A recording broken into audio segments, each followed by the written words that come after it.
Alors, on va démarrer le cours. Alors, c'est marqué dans la paracha de Nitzavim. Atem Nitzavim Ayom. Vous vous trouvez aujourd'hui, Kulechem, tous, Lifnei Hashem Elokechem, devant votre Dieu. Ouais, Rachechem, Shiftechem, Siknechem, Vishotrechem. Donc, Rachechem, les chefs, oui, Shiftechem, ce sont les chefs de tribu, Ziknechem, les sages, Vishotrechem, les policiers. Kol Ish Israël. En fait, tout Israël. On doit citer ces gens-là, mais en fait, il s'agit de tout Israël. Tapechem, Nesherem, Vegerecha, Shabikarecha, Mechanecha. Donc, Tapechem, vos enfants, Nesherem, vos femmes, Vegerecha, Hashem, Bekerem, Mechanecha, et tous les étrangers qui se trouvent parmi vous, au milieu de vous dans le camp. Mechotev, Etsecha, Ad, Shoev, Memecha. Depuis le coupeur de bois jusqu'au puiseur d'eau. Voilà, tous ces gens-là se trouvent présents. Les Ovrecha, Bebrit, Hashem, Elokecha. En fait, on nous a rassemblés, on nous dit qu'on est tous présents aujourd'hui. En fait, pourquoi? Pour nous faire passer pour l'alliance, vers l'alliance d'Hachem. Ou Be'alato, et sur le serment, Asher Hashem Elokera Koret Imecha Ayom, qu'Hachem contracte avec toi. Donc on nous prépare. En fait, c'est une image parce que c'est intéressant, parce qu'on est juste devant Rosh Hashanah. On est juste avant Rosh Hashanah. Et on dit, voilà, on se trouve tous présents devant Hachem le jour, ce jour-là, donc un jour particulier. Et en fait, pourquoi faire? Pour essayer d'être Koret Berit, de se lier d'alliance avec Hachem. Ça veut dire quoi, Koret? Comment on traduit en français Koret Berit? Koret. Koret, en français, ça veut dire quoi? Comment Koret? Lichot Berit. Lichot, c'est bizarre. Parce que Berit, c'est une alliance. Et Koret, en hébreu, ça veut dire couper. C'est bizarre, c'est l'inverse. On aurait dû dire les Kshor Berit. On aurait dû dire d'autres mots en hébreu, oui. Et ici, on dit Koret Berit. Pourquoi? C'est quoi ce langage de Koret Berit? Oui, c'est exactement l'inverse d'une alliance. On coupe. Couper. Oui, couper l'alliance. Couper l'alliance. Alors, en fait, on remarque que la Kritout Brit, donc ce qu'on appelle une alliance, ouais, quand on contracte une alliance, on se lie d'alliance avec Hachem. Il y a trois alliances en fait. Il y a l'alliance du mariage, il y a l'alliance du Matan Torah, aussi le jour du Matan Torah, le jour du don de la Torah, et la Brit Mila. Alors pour vous donner un exemple, c'est marqué dans le Midrash Rabbah, c'est marqué que Hachem, on compare en fait le don de la Torah comme un père qui veut marier sa fille. Comme ça dit l'Agmara, ouais, le Midrash Rabbah. Il dit voilà, quelqu'un il a une fille à marier, il trouve un futur gendre, il dit voilà, écoute, de te refuser ma fille je peux pas, d'accord, parce qu'elle veut se marier, tu veux l'épouser, de la conserver je peux pas, donc de la donner, de m'en séparer c'est pas possible, en plus j'ai du mal, alors je vous en prie faites-moi une petite maison devant chez vous pour que je puisse vous rendre visite quand j'en ai besoin, pour ne pas perdre ce lien avec ma fille. C'est un peu ça l'idée du Matan Torah, du don de la Torah. Maintenant ça veut dire quoi? Ça veut dire qu'Hachem, quand il a donné la Torah, ouais, en fait, de quoi c'est qui la fille? La fille, c'est la Torah. Il dit de me séparer de la Torah, je peux pas. De vous la donner, de m'en séparer, je peux pas. Mais de la conserver, de ne pas vous la donner, je peux pas non plus. Alors venez, on fait une alliance. Ça va? Qu'est-ce qu'il a fait Hachem? Il était correct. Il a coupé de lui la Torah. C'est-à-dire qu'il a séparé la Torah de lui, qui était complètement impossible de pouvoir y accéder par les hommes. Il a été correct. Il s'est coupé de la Torah. Vous avez compris? Il s'est défait de quelque chose. C'est ça la Kritout Brit. Il a été correct. Il s'est retiré de lui la Torah pour nous la donner. Ça veut dire qu'autrement dit que, c'est quoi la Torah? La Torah, c'est le lien qui existe entre Hachem et nous. En fait, on n'a rien à voir avec Hachem. Vous comprenez qu'on n'a rien à voir du tout. Qu'est-ce qui nous lie à lui? Ben, c'est la Torah. Donc c'est la Kritout Brit qui l'a organisé. Donc les lois de la Torah, c'est la seule et unique manière de pouvoir le retrouver. C'est ça le lien. D'accord? Ça, c'est la Kritout dans la Torah. Le mariage, c'est pareil. Il y a un homme et une femme, ils doivent se marier un jour, il faut bien se marier, mais qu'est-ce qu'on a à voir avec une femme et qu'est-ce qu'une femme a à voir avec un homme? On n'est pas de même caractère, on n'a pas de même tendance, on n'a pas de même besoin, on n'a rien de tout commun. Ouais, toutes nos différences, en fait, qu'est-ce que fait Hachem? Il dit, mais tu vas être Koret Berit, tu vas te lier d'alliance. C'est pour ça que le Khatan sous la choupa, on lui demande, dis-moi, c'est toi qui as acheté la bague? Tu l'as acheté content? Avec le sourire. Hein, tu l'as payé, ça va, c'est toi qui as... Et pourquoi faire? Parce que tu dois donner de toi. En fait, tu n'as rien à voir avec ton épouse. Alors, qu'est-ce qui va nous lier? En fait, c'est ce que tu vas prendre de toi et que tu vas lui donner. Et c'est ce lien-là qui va nous lier, qui va nous souder, qui va créer. Tu es correct, tu coupes de toi, tu prends ton argent, tu donnes de toi quelque chose. Ça, c'est la Kritout Brit. Ouais. Quand la Brit Mila, c'est pareil, il faut faire un sacrifice de soi. Si quelqu'un même il est né Maoul, s'il avait déjà la circoncision déjà à la naissance, on doit lui faire un tafat d'ambrit, on doit lui enlever un peu de sang. Pourquoi? Parce que tu donnes de toi quelque chose. D'accord? Il y a une forme de sacrifice personnel engagé par le fait de prendre de soi. Tu donnes de toi, tu prends, tu es correct, Berit. C'est-à-dire quoi, la Kritout Brit, c'est de prendre de soi quelque chose. Oui? Etc. Donc c'est ça qu'Hachem il organise, il veut qu'on prenne. Donc lui il va donner la Torah, mais nous aussi, quand on étudie la Torah, on se fatigue, on réfléchit. Vous voyez, c'est marqué dans la Torah que la différence entre les premières et les deuxièmes tables de la loi, c'est quoi la différence? Les premières tables de la loi, si on les avait reçues, si on n'avait pas fait le veau d'or, vous auriez ouvert la Torah, vous auriez lu le Chumash. D'accord? Vous auriez compris tout. Ça veut dire qu'on aurait compris, en lisant simplement le texte, on aurait compris le sens littéral, le pshat, on aurait compris le remez, l'allusion, le drash, tout ce qui se cache derrière, et le sod, le zohar. On aurait tout compris sans effort. Seulement on a fauté. Alors la Torah, hein, elle va devenir une autre Torah, c'est la Torah de Tavlin, la Torah qui est un remède pour le Yetzer Hara, puisqu'on a fauté. Maintenant cette Torah, elle est chakouk à la luchot. Elle a été gravée sur les tables. La Gemara dit, al tikre charut et la cherut. Ne lis pas charut creusé, mais cherut libre. Et Ezo ben Chorin, qui c'est qui est appelé libre, Mishorasek Batora, celui qui tue la Torah. Pourquoi? Parce que la liberté, elle se construit. Mais il faut chakouk. Il faut que tu creuses. Dans les tables. C'est quoi les tables? C'est ton cœur. Il faut que la Torah ne soit pas seulement imprimée dans ton cœur. Tu écoutes un cours, tu as imprimé dans ton cerveau le cours. Non, il faut chakouk à la lochot. Il faut que ce cours-là, il vous touche et il faut que ce soit gravé. Quand on met la main sur votre cœur, on sent quelque chose. Ouais, il y a une sorte de cavité intérieure qu'on sent qu'il s'est passé quelque chose. Il faut qu'il y ait un changement. Il faut qu'on ait senti quelque chose. C'est ça chakouk à la lochot. Des fois, il faut répéter, jusqu'à ce que ça soit gravé. C'est comme de taper dans la pierre avec un burin. Il faut taper il faut taper avec force. Ouais, il faut que ça rentre. Alors il faut que ça soit contracté à l'intérieur de soi pour qu'on puisse réfléchir et raisonner ou bien réagir à ce qu'on sait. D'accord? C'est ce qu'on appelle le da'at. Donc il faut krakouk, il faut que ça soit creusé dans la personne. Oui. Comment se fait l'alliance avec les filles, avec les femmes? Les femmes dans la Torah? Alors c'est marqué dans la parashat Yitro. Ouais. C'est marqué là-bas. Hein, c'est marqué Tomar les Bet Yaakov. Tu diras aux filles de Jacob. À la maison de Jacob, on dit que c'est les femmes. Tomar, il faut dire Belashon Raka. Rachid dit qu'il faut dire dans un langage qui soit souple et agréable. À la différence des hommes, Bataged, Belashon Gidim. Rachid dit que c'est comme des tendons qui sont durs. Donc les femmes, on s'adresse d'une manière comme ça. Et Rachid expliquait là-bas dans la Torah qu'on s'adresse à elles, ouais. Mais en fait, c'est une manière aussi de s'adresser aux êtres humains. C'est-à-dire qu'au début, c'est tendre et après, c'est dur.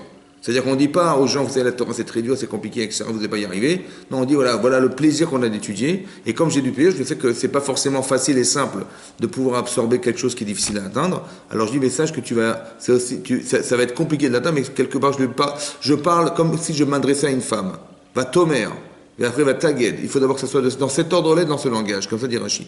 Mais les femmes ont reçu la Torah, évidemment, on a reçu la Torah, mais c'est-à-dire quelle Torah? Pas la Torah qui les concerne. Oui, autant qu'une femme, elle a le devoir de permettre à son mari d'accéder. C'est ça qui est marqué Ingmar dans Brachot là-bas qui dit comme ça que Nashim Bemaï Kazachian. Comment les femmes elles vont réussir à revivre à la résurrection des morts? Voilà, comme ça demande la Gemara. Là-bas on se pose la question de ça, mais comment elles vont revivre? Elles ont des misvot les femmes. Elles ont plein de misvot les femmes, n'est-ce pas? Donc c'est quoi la question de la Gemara? Comment elles vont revivre? Alors en fait on explique qu'elles ne pourront pas revivre parce que ce qui nous fait vivre c'est la Torah. Donc il dit, alors comment elles vont vivre? Elles n'ont pas de mitzvah de Talmud Torah, les femmes, elles n'ont pas la mitzvah d'étudier la Torah. Alors on explique là-bas qu'en permettant à son mari d'étudier la Torah, ouais, autant que ses enfants d'étudier la Torah et qu'elles attendent leur mari après l'étude, elles ont créé ce besoin. Et ce besoin étant, parce qu'elles veulent absolument que son mari atteigne ce niveau de Torah, alors c'est ça qui leur donne le mérite de pouvoir avoir cette Torah-là. Ouais, c'est de vouloir désirer que son mari, oui, il soit dans l'étude et qu'il puisse consacrer du temps à la Torah. Et cette participation-là lui permet aussi d'y accéder. Ok?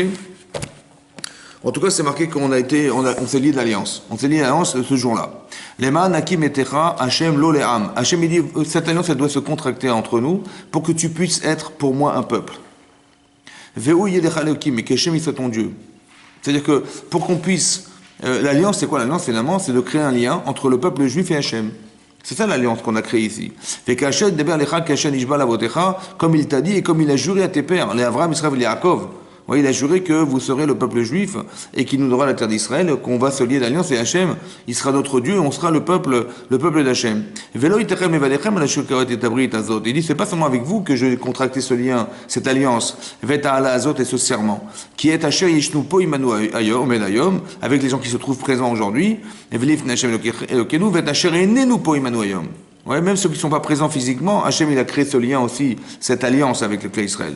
Qui atem yedartem et Hachem yeshamnu ba'aretz bet Israël ve'avarnu bekerev hagoyim asher avartem, parce que vous savez exactement que vous étiez installés dans le pays d'Égypte, ve'et asher avarnu bekerev hagoyim, qu'on on s'est déplacé au milieu de ces nations, asher avartem que vous avez traversé. Ouais, etc., etc. Et donc après on nous cite tous les. Donc on voit que la paracha d'Itzavim, c'est la paracha du Brit. D'accord? C'est quoi l'alliance? L'alliance, Ben c'est clair, c'est les brachot et les klalot. La paracha qu'on a vu juste avant, il y a des brachot, oui, que si on fait des mitzvot, on nous promet d'avoir des facilités, et les klalot, ben c'est l'inverse, c'est toutes les difficultés qui peuvent exister, qui peuvent être des barrières dans la vie de quelqu'un, d'accord? C'est ce qu'on appelle des issourim, des issourim. Ouais, l'Agma dans Rechin, elle dit que si quelqu'un n'a pas de problème pendant 40 jours, c'est qu'il est plus concerné par le judaïsme quelque part, Hachem il s'occupe pas de lui. 40 jours sans problème. C'est quoi un problème? C'est quoi un problème? C'est si quelqu'un, avec moi donné cet exemple, si quelqu'un il cherche 2 pièces de monnaie dans sa poche droite, il n'en trouve qu'une, et la deuxième elle est dans la poche gauche, ça s'appelle des issourim ça. C'est le minimum des souffrances. D'accord? Ça veut dire quoi? Ça veut dire quoi? C'est quoi la souffrance? La souffrance, ben, c'est de se rendre compte, j'ai souffert de ne pas avoir trouvé ce que je cherchais. D'accord? D'accord? Mais ça révèle quoi en fait? C'est quoi la souffrance? C'est de se dire, ben, si t'as pas trouvé, c'est que t'es pas ordonné. Si t'as pas trouvé, c'est que tu t'as la tête en l'air. Ça va? C'est ça la souffrance. Je souffre de mes carences. C'est ça les Issourim, vous comprenez? C'est pas qu'Hachem nous fait souffrir. C'est qu'on est il y a une situation qui est malheureusement inadaptée, ouais, et que si quelqu'un il a même pas l'occasion de se rendre compte de cette souffrance, d'accord, c'est qu'Hachem il s'occupe pas de lui. Oui, c'est comme des végétaux, comme les animaux, voilà, on s'occupe pas d'eux, ils mangent tout seuls, ils se débrouillent. D'accord? Si nous on s'occupe de nous, c'est que quelque part, Hachem il est intéressé à ce qu'on puisse évoluer.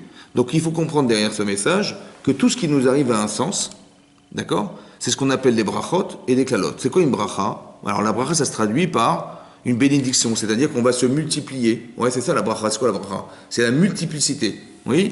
Arbe, mitbarer, on est mitbarer, c'est-à-dire qu'on se multiplie. Oui? Prou urbu. Ouais, prou urbu, donc multipliez-vous. Et c'était ça la bracha qu'Hachem il a donné au clan Israël, comme il a donné au monde entier. Par exemple, quand il a donné, il a nourri, il a béni la nature, bah, elle se multipliera la nature. Vous comprenez, les animaux, la végétation, tous les poissons, tout ça, ça va se multiplier. C'est ça la bracha. D'accord? Ok. On espère des brachot, que nos biens se multiplient et qu'on puisse s'en servir. Après, il faut aussi comprendre que la bracha, c'est aussi autre chose. La bracha, hein, c'est la normalité. C'est marqué, Baruch tiye mikol ha'amim. Baruch tiye mikol ha'amim. Tu seras béni de tous les peuples. Alors on aurait pu croire que si tu es béni de tous les peuples, tu mets toutes les nations, tu seras béni parmi toutes les nations. C'est quoi béni? Ben, j'aurais pu croire qu'on sera les pays le plus riches, le plus nombreux, le plus... Voilà, c'est ça la bracha, non? Elle est marqué non.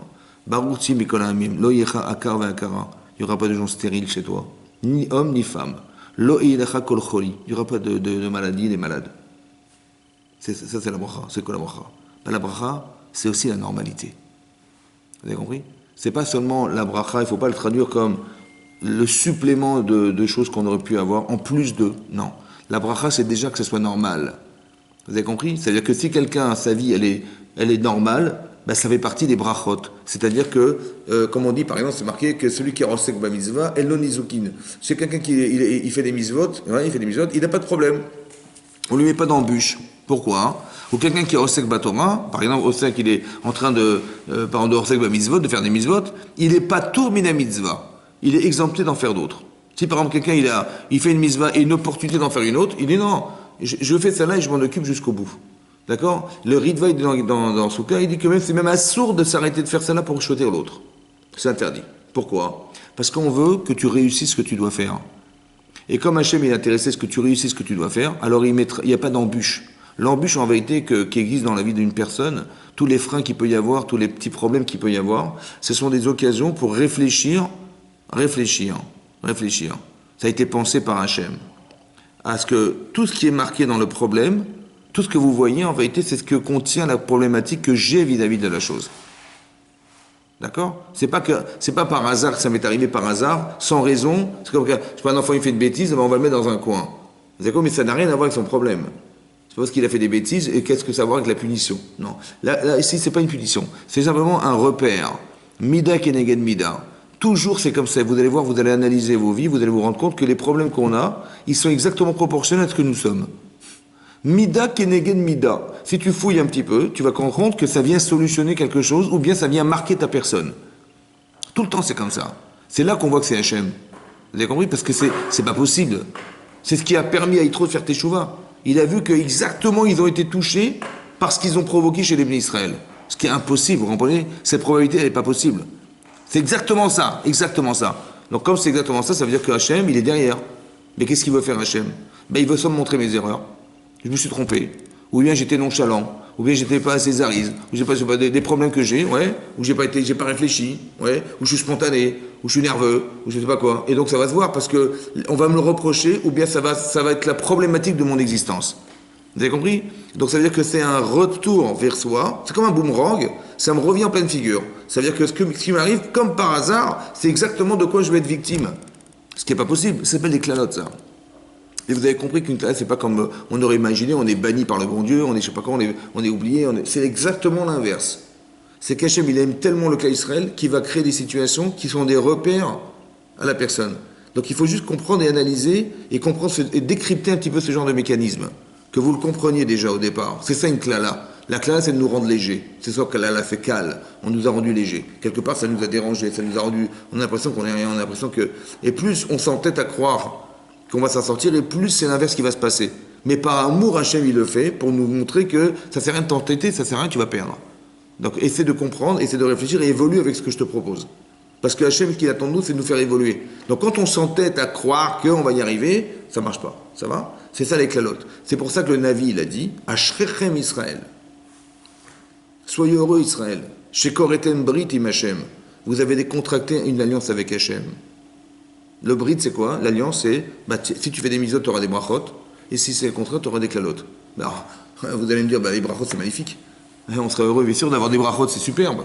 Tu te rends compte, les brachot que tu vas avoir, t'es associé avec Hachem, c'est magnifique. Mais les clalotes, en quoi tu peux imaginer que tu es heureux d'avoir reçu des clalotes, d'avoir reçu des malédictions, on va dire en gros, c'est-à-dire d'avoir des problèmes. C'est pas heureux d'avoir des problèmes.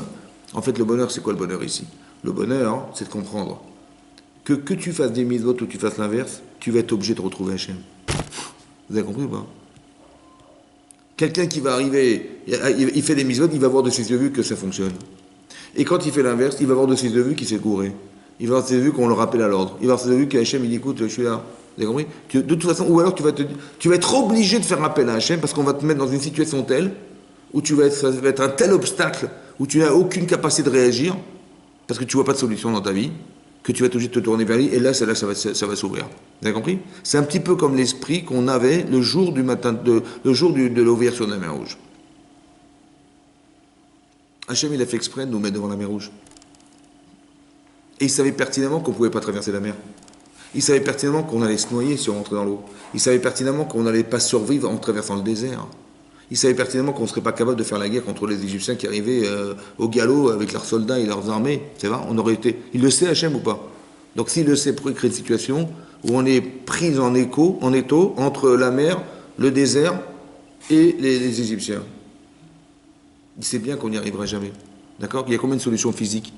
Tu veux rentrer dans l'eau, tu vas te noyer. Tu veux rentrer dans le désert, combien de temps tu vas survivre? Tu veux faire la guerre, c'est sûr que tu vas perdre. Aucune chance. Donc quand on n'a plus de chance, qu'est-ce qu'on fait? Hein? On se tourne à Hachem. Maintenant, qui aurait imaginé ce qui allait se passer? Si c'est la mer, elle s'ouvre. Ça va? Autrement dit, ça veut dire quoi autrement dit? Quand tu as solution zéro, tu n'as pas besoin d'essayer de savoir comment ça va se passer. Parce que tu dis, mais il n'y a pas de solution. La solution, elle ne viendra pas de toi, parce qu'il n'y en a pas. Donc c'est que tu vas voir de tes yeux vus ce qu'Hachem il va faire pour toi. Mais qu'à une condition, c'est que tu fasses appel à lui. Vous avez compris? Il y a des gens en général, comment ils raisonnent? Ils disent, mais on arrive dans des situations, on est foutus, quoi. Ça va? Donc ils se stressent, ils s'angoissent, ils disent, mais on n'y arrivera jamais. Il faut réfléchir dorénavant que ça n'a été provoqué pour nous amener à comprendre que Hachem, il a fait exprès. Puisque tu vois bien que tu ne peux rien faire. À quoi ça sert de t'angoisser de ce que tu ne peux pas faire? Vous avez compris? Alors celui qui n'a pas d'émouna, il va s'enterrer avec. Et celui qui a d'émouna, il a compris un mécanisme. Hachem, il va te donner à la proportionnelle de ce que tu as manqué d'avoir. Essayez de comprendre ça. Vous avez compris? C'est un cadeau en vérité. Tu arrives à un moment de ta vie où tu peux accepter ça. Mais tu as deux façons de le traduire. Soit tu dis on est foutu, soit tu dis mais c'est sûr qu'Hachem il a fait exprès. Pour que quand je vais prier Hachem de tout mon cœur pour qu'il me sauve, et que je verrai que c'est lui qui m'a sauvé, parce que c'était impossible, qui c'est qui peut ouvrir la mer Rouge? Mais dans la vie des gens, c'est pareil. La mer va s'ouvrir, vous avez compris? Il va se passer un truc exceptionnel qu'on n'aurait même pas envisagé. C'est ça que ça veut dire. Quand tu vois ça, tu peux dire que merci Hachem. Mais quand tu vas dire merci Hachem, le Hachem Svatay Tiftar que tu vas dire dans la prière dorénavant, il n'est plus le même. Hein. Ah, c'est plus le même. Avant, c'était Hachem Svatay Tiftar, maintenant, Hachem. Vous avez compris? C'est-à-dire que tu vas avoir une conscience d'Hachem qui n'a rien à voir avec celle que tu aurais imaginée sans avoir vécu ce que tu as vécu. Vous avez compris ce que je veux dire? C'est-à-dire que dans les brachot, tu vois, et dans les klalotes, tu vois. Quand ça va pas, tu vas le voir aussi. Mais tu vas de toute façon, c'est ça Ashrechem Israël. Hachem ne nous abandonne jamais. Ça veut dire que Ashrechem Israël, même quelqu'un qui pense qu'il est abandonné, il n'est jamais abandonné. C'est ça? Donc c'est ça. Ça c'est le Brit, ça. C'est ça l'alliance qu'on a contractée avec Hachem. Ça c'est le Brit. Il y a une autre façon de le concevoir aussi. Une fois je vous avais dit que le Ramchal, il pose une question là-bas. Le Ramchal, il demande, il dit que dans la Gada de Pessah, on dit un passage, on dit, à chaque fois on rappelle que si Hachem il nous avait donné la Torah, ben, Dayenu, ça aurait suffi. S'il nous avait sorti d'Égypte, ça aurait suffi. Si on avait, si on avait eu seulement la terre d'Israël sans avoir le reste, ça aurait suffi. Ouais, Dayenu, on répète Dayenu 10 fois. Là-bas, c'est marqué que Kerav Tano, si seulement tu nous avais rapproché du mont Sinaï, sans nous avoir donné la Torah, Dayenu, ça aurait suffi. Comme ça, c'est marqué. Mais à quoi ça sert de nous rapprocher du mont Sinaï sur une montagne, un mont, quoi, hein, sans avoir le résultat de ce qu'on espérait, c'est-à-dire la Torah? À quoi ça sert? Ça sert à rien, vous comprenez? Il dit on avait rendez-vous dans le mont Sinaï, après on est reparti. À quoi ça sert? Alors il explique, le Ramchal, il dit comme ça, que quand Hachem il nous a rapprochés devant le mont Sinaï, il a dit que jusqu'à présent, le monde, il existait grâce à moi. Bébé Chesed, c'était un Chesed. C'est pour ça que vous allez voir Shabbat, quand on fait la prière de Shabbat, oui, avant Baruch Sha'amar de Shabbat, on dit 26 fois qu'il a l'âme chasdo. L'Agma dans Psachim, à la fin de Harvey Psachim, elle explique pourquoi. Elle dit parce qu'en fait le monde, il ne pouvait pas subsister sans la Torah. Alors puisqu'il y a eu 26 générations entre la création du monde et le Matan Torah, alors pendant toutes ces générations, on a dit qu'il est l'âme chasdo. Grâce à la bonté d'Hachem, le monde a continué à exister. Ça, c'était Hachem avant Matan Torah. Mais après Matan Torah, Hachem nous a dit un secret. Il nous a dit, vous savez quoi? Dorénavant, ça va dépendre de vous. Que la subsistance et l'existence du monde, elle va dépendre de vos mitzvot et le contraire de vos averot. C'est ça le Brit. Et si seulement il nous avait que dit ça, il nous avait que dit cette information, ça aurait suffi. Qu'on sait dorénavant, ouais, parce qu'on a été choisi par Hachem, que le monde il va continuer à exister grâce à ça. Ça veut dire qu'il y a des rouages qui sont des rouages qui ont été créés par Hachem. C'est ça, comme ça on explique le Midrash au début de Bereshit qui dit Hachem istakel bedoraita ou baralma. Il a regardé dans la Torah et il a créé le monde. C'est quoi cette information? C'est de nous expliquer que tout ce que vous voyez maintenant, toute la logique humaine, toutes les lois qu'on est capable de conceptualiser aujourd'hui, c'est possible de les conceptualiser. Vous savez pourquoi? Parce qu'Hachem il a regardé dans la Torah et il les a insufflés dans le monde. On aurait pu vivre dans un monde barbare, ouais, où les gens ils s'entretuent pour vivre. Voilà, ça aurait pu être possible, hein. La loi du plus fort, on aurait pu envisager une société comme ça. D'accord? Si t'es fort, t'es bon, si tu vis, si tu es pas fort, bah, c'est éliminé d'office. On est comme ça, vous sortez dans la rue, on n'est jamais sûr de pouvoir vivre le lendemain, ou de ne pas être pillé par les gens dans la rue, on ne sait pas. Ça aurait été la loi, ça aurait été comme ça, c'est la loi. Mais comment ça se fait qu'on arrive à avoir des lois de correspondance, des lois de logique sociale, des lois, toutes ces lois, mais ces lois de la Torah, quand vous voyez de la Torah, c'est ça. Mais comment c'est qu'on raisonne comme ça et pas l'inverse?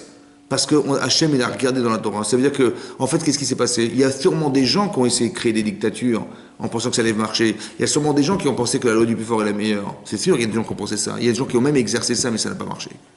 Quand on a voulu assujettir des gens dans une politique ou dans un royaume, etc., les gens, il y a toujours une révolution. Mais comment ça se fait qu'on révolutionne? Comment ça se fait qu'on vient se plaindre? On va briser la Bastille, on va faire une constitution en France, il y aura une révolution en France. Pourquoi? D'où ça vient? Pourquoi on se révolutionne? Parce que ce que faisaient les gens avant nous, ils ont transgressé la Torah, ils ont transgressé la loi. Alors la loi se retourne contre eux et c'est pour ça qu'on a un esprit de révolutionnaire. Vous avez compris ça? Mais ce mécanisme-là, c'est celui de la Torah. C'est celui qu'Hachem il a insufflé depuis le départ. C'est ça le Brit. Il y a une alliance qui est créée avec les hommes. C'est l'alliance de dire que si tu comprends bien les lois de la Torah, tu comprendras des mécanismes. Si tu comprends bien comment Hachem se comporte, tu comprendras mieux un peu les choses. Et ça va te permettre d'avoir une lucidité beaucoup plus importante dans le regard de ta vie parce que tu pourrais le traduire autrement.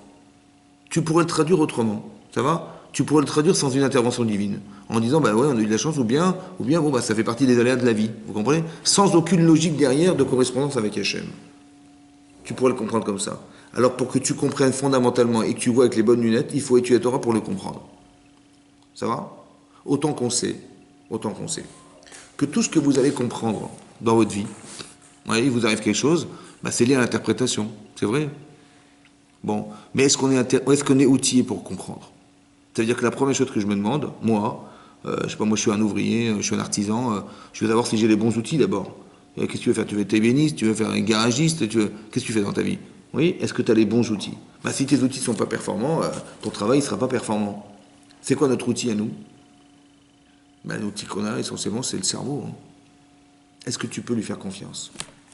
Est-ce que tu es logique? Vous avez compris? Parce que tout ce que tu vas voir, c'est ce que tu vas comprendre. Et si tu comprends mal, tu vas mal vivre ce que tu vas comprendre. C'est ça. Donc la première question que tu te poses au départ, c'est la formation. Est-ce que tu es formé pour comprendre ce qui se passe? Est-ce que ton cerveau, tu peux lui faire confiance? Est-ce qu'il est logique? Ça va? Ça, c'est une chose. À part ça, il y a les émotions. Parce que dans cette situation objective, bah, tu peux peut-être des fois comprendre, c'est vrai, mais dès l'instant où tu mets tes émotions, des fois ton cerveau est noué, des fois tu vas interpréter selon ce que tu as envie, etc. Donc le problème, c'est que si c'est comme ça, alors comment on va pouvoir atteindre le Hémet un jour? C'est-à-dire que tout ce que tu vas voir, c'est ce que tu vas essayer d'analyser. Mais est-ce que tu vois bien? Est-ce que tu comprends bien? Est-ce que tu entends bien? Est-ce que tu es capable de ne pas mêler ton cœur dans tes émotions, dans ton cerveau pour pouvoir analyser la situation? Vous avez compris ça? Ben donc alors, il est où le Hémet? Le Hémet d'aujourd'hui, c'est-à-dire qu'à 25 ans, tu réfléchis d'une certaine manière, mais quand tu as 35 ans, tu réfléchis autrement. Et quand on a 45, c'est encore autre chose, etc., etc. Donc il est où le Hémet? Comment tu peux savoir ce qui est vrai? Puisque ça évolue en permanence. Vous avez compris? Donc tu es obligé d'avoir un référent. C'est pour ça qu'Hachem, il était obligé de faire ce brit. Il était obligé, Hachem, de donner la Torah dans le monde. C'était obligé. Parce qu'il fallait une référence. Parce que tu peux réfléchir toute ta vie. Mais combien de philosophes ils remettent en cause ce qui a été dit? Combien de médecins ils remettent en cause ce qui s'est dit? Alors on ne sait plus où mettre la tête. Alors j'ai dit que c'est clair, voilà, c'est ça. Donc c'est à toi de t'acharner, de comprendre ce qui est marqué dans la Torah pour essayer de comprendre Hachem. Et comprendre comment ça fonctionne, comment tout ça fonctionne. Mais c'est ça le brit, vous avez compris? On est coré de brit avec Hachem. Hachem est obligé de se séparer de la Torah pour nous la donner, c'était l'objectif de la création du monde. C'est ça l'objectif du départ. C'est pour ça qu'il faut bien comprendre qu'on va rentrer dans une période qui s'appelle Rosh Hashanah, oui, où il y aura un renouveau de l'année, quelque chose qui nous appelle à pouvoir faire ce qu'on appelle un chinouille. C'est quoi Rosh Hashanah? C'est aussi un chinouille, un changement. Il faut qu'on change. Il faut qu'il se passe quelque chose. D'accord? Donc pour changer, il faut comprendre. Et pour changer, il faut étudier. Pour changer, il faut s'investir. Vous avez compris? Pour savoir que demain, je vais essayer de ressembler à autre chose que ce que je suis, il faut réfléchir, il faut analyser les choses. Ou bien d'avoir une perspective d'être une autre femme ou un autre homme. C'est ça que j'aspire à être. D'accord? Un exemple, je ne sais pas si je vous donne cet exemple. C'est marqué dans les Pirkei Avot, là-bas, que le Rambam y ramène, le Rambam, parce qu'il y a une explication du Rambam dans les Maximes des Pères, le Rambam, il explique là-bas, il dit que quand on dit d'Aaron à Cohen, il était Rodef Shalom, il pourchassait la paix, ouais, il était Oev et Aberiot, il aimait les créatures, et mais Karman, la Torah, il les rapprochait à la Torah, en permanence. Mais comment il faisait? Alors Rambam, il dit comme ça. Le Rambam, il dit que Aaron à Cohen, qui était le Cohen Gadol, donc le grand prêtre, le frère de Moshe Rabbeinu, bon, il allait voir des gens qui n'étaient pas super religieux, ouais, il a dit voir quelqu'un, il tape à sa porte, il dit bonjour monsieur, voilà, je me présente, Aaron à Cohen. Il dit enchanté, il dit, ben, je voulais vous voir, on est voisins, ça me fait plaisir de vous rencontrer. Il dit, avec plaisir, Aaron à Cohen, honoré, asseyez-vous, qu'est-ce que vous buvez?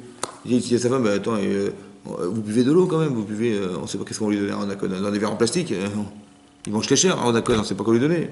Bon, et puis bon, et ce monsieur est honoré de recevoir Aaron à Cohen, mais il n'est pas hyper religieux, et donc il est très honoré et très content de recevoir Aaron à Cohen.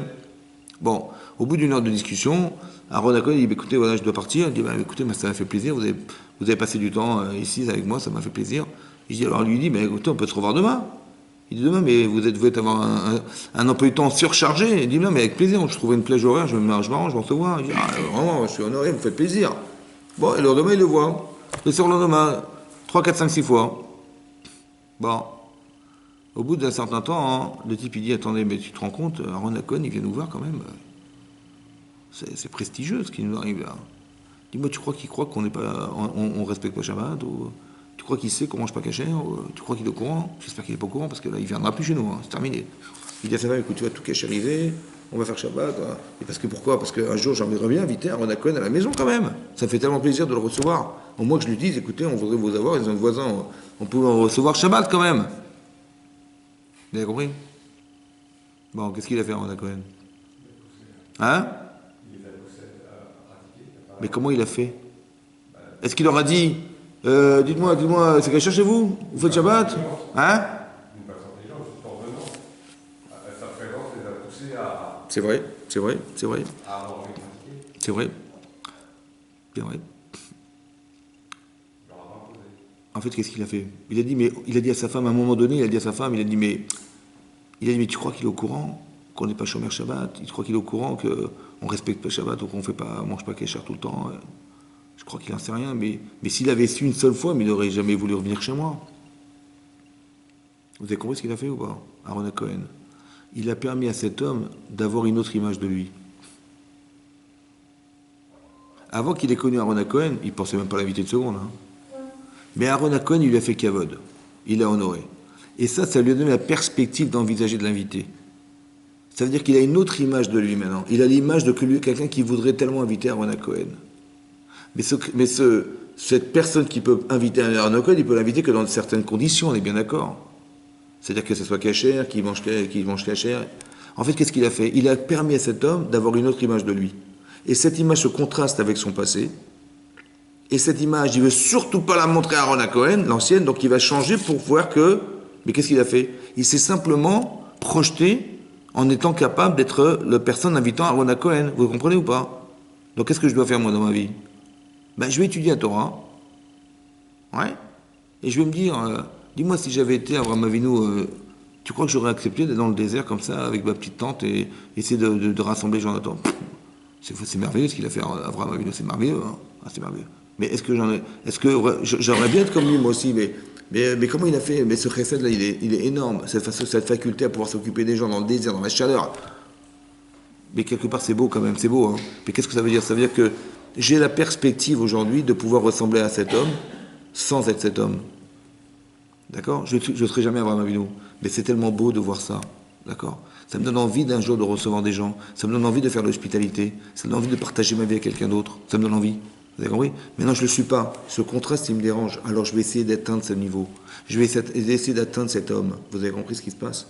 La Torah, c'est une Torah de David dans la mesure où, quand tu vas approfondir, analyser les sujets, tu vas te rendre compte que tu as tellement envie d'être comme ça. Tu auras tellement envie d'être ce juif-là. Tu as envie tellement d'être cette juive. Tu vas essayer de ressembler à Sarah, d'essayer de ressembler à je sais pas, à Rivka. Voilà, de ressembler à ces femmes-là exceptionnelles. Mais on ne sera jamais ces femmes, évidemment. Mais j'ai tellement envie de tendre vers ça. J'ai tellement envie de ressembler à ça. Et bien, cette personne que j'accepte d'être, elle se contraste avec ce que je suis. C'est pas compliqué, vous comprenez? On ne parle pas de construire des gens pour l'instant. On parle de proposer des images.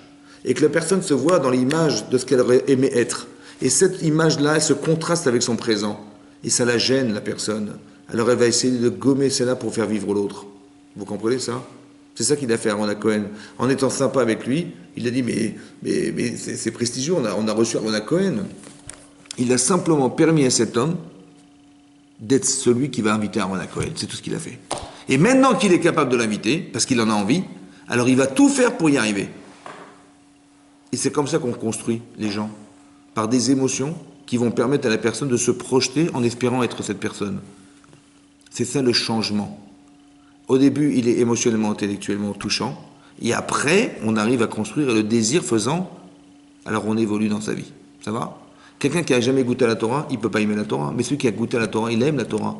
Il a envie de s'approcher d'Hachem. Il a envie de s'approcher de la Torah. Il a envie de mieux comprendre. Surtout qu'on sait, oui, que plus on est proche d'Hachem et de la Torah, et plus on peut lui demander de la chorma pour comprendre sa Torah.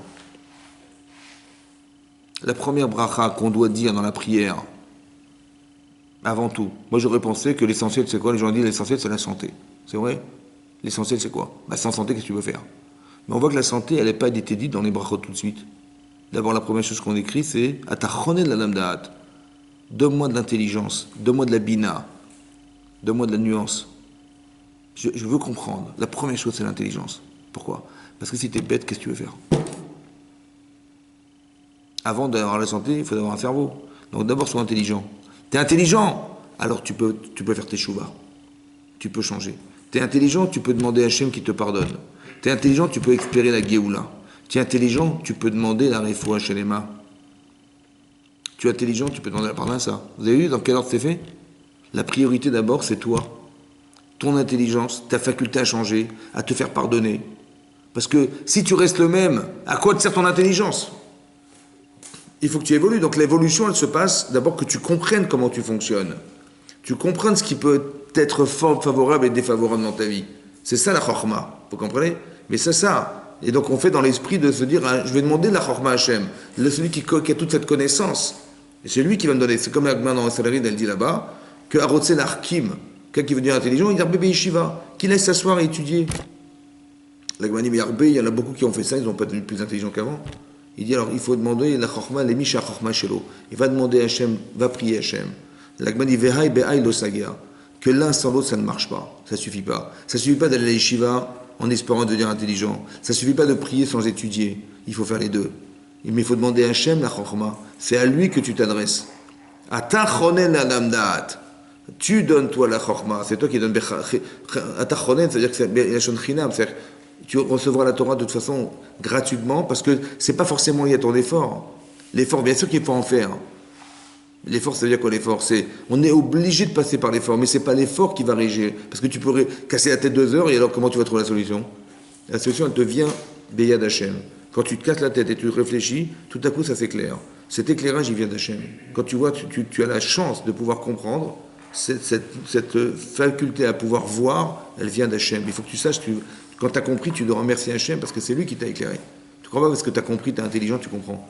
Oui, bien sûr. Il y a une logique. Après, tu peux analyser en fonction des réponses. Tu dis, mais comment j'ai réussi à comprendre ça? Et tu analyses. Mais en vérité, la Gemara dit que Yagarta ou Matsata, tu fais des efforts. Yagarta ou Matsata, et tu trouves, t'as Amin. Tu pourras croire. Mais c'est bizarre comment c'est marqué. Marqué Yagarta ou Matsata. Tu fais des efforts et tu trouves. Comment tu trouves? Tu fais des efforts et tu comprends. Là-bas, on parle de la Torah, là-bas. C'est quoi tu trouves? La Gemara dit, c'est comme une métier. Tu te balades dans la rue, tout à coup, il y a une montre par terre, il y a un portefeuille. C'est mitzia. Ça veut dire quoi? Ça veut dire que tu fais des efforts, mais le résultat, il n'est pas le résultat de ton effort. C'est une mitzia. Tu trouves. C'est Hachem qui t'a fait trouver. Vous avez compris? On est ma'amine que tout ce qu'on a compris, ça vient d'Hachem. Pourquoi c'est logique? Parce que la Torah est sans limite. La Torah, on s'est concentré dans le texte, mais combien c'est profond? C'est sans limite. Sans limite, mais toi, t'es limité. Toi, tu es limité dans ton intelligence, tu es limité dans ta faculté à entendre, ta faculté à retenir. C'est impossible de tout retenir. Alors comment tu vas faire? La Torah est inaccessible. Vous avez compris ça? Donc je suis obligé de dire que quoi? Que tout ce que je vais recevoir, c'est Hachem qui me l'a donné. Je ne peux pas dire que c'est moi, c'est impossible. Mais c'est ça aussi l'alliance. C'est ça le brit d'Hachem. Vous avez compris? C'est ça le brit. Un peu plus tard dans la paracha de Nitzavim, c'est marqué la chose suivante. Regardez, ouvrez la paracha, hein, page...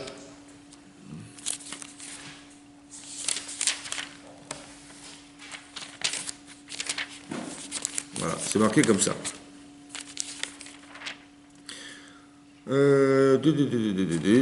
D'accord. Là, regardez la page 1154.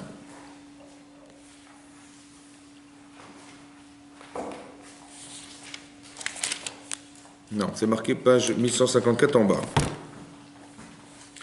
C'est marqué dans la... donc on est pasouk chet.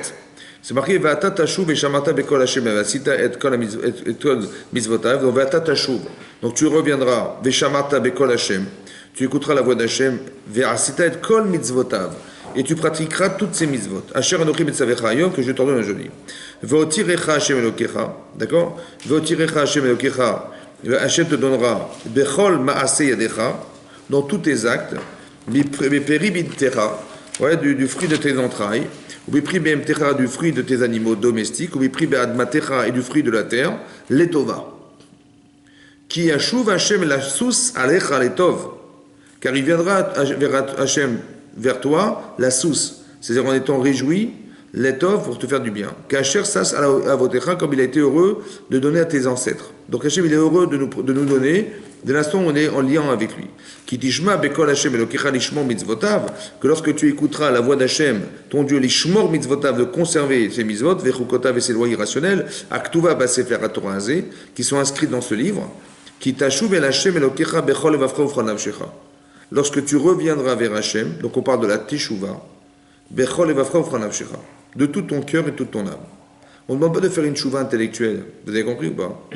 C'est-à-dire que quelqu'un il va s'analyser, il va aller voir un psychologue, un psychiatre, il dit voilà, je me comporte comme ça, qu'est-ce que vous en pensez?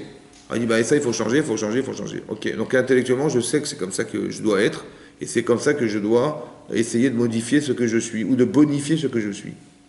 Là on dit Bechol Levavcha Ufra Nafshecha. Il faut que tu fouilles dans ton cœur et dans ton âme. C'est quoi le nefesh? Le nefesh c'est la conscience. C'est-à-dire qu'il faut que tu saches que ton conscient, il dépend de ton inconscient. D'accord? Tu vis avec ton passé, le passé que tu retiens ou le passé que tu ne retiens pas. Tu vis avec tes bonheurs et tes traumatismes. C'est comme ça. Donc Hachem, il dit qu'il faut que tu reviennes vers Hachem. La chouve et Hachem. La chouve et Hachem. On a expliqué une fois que la teshuva, de faire teshuva.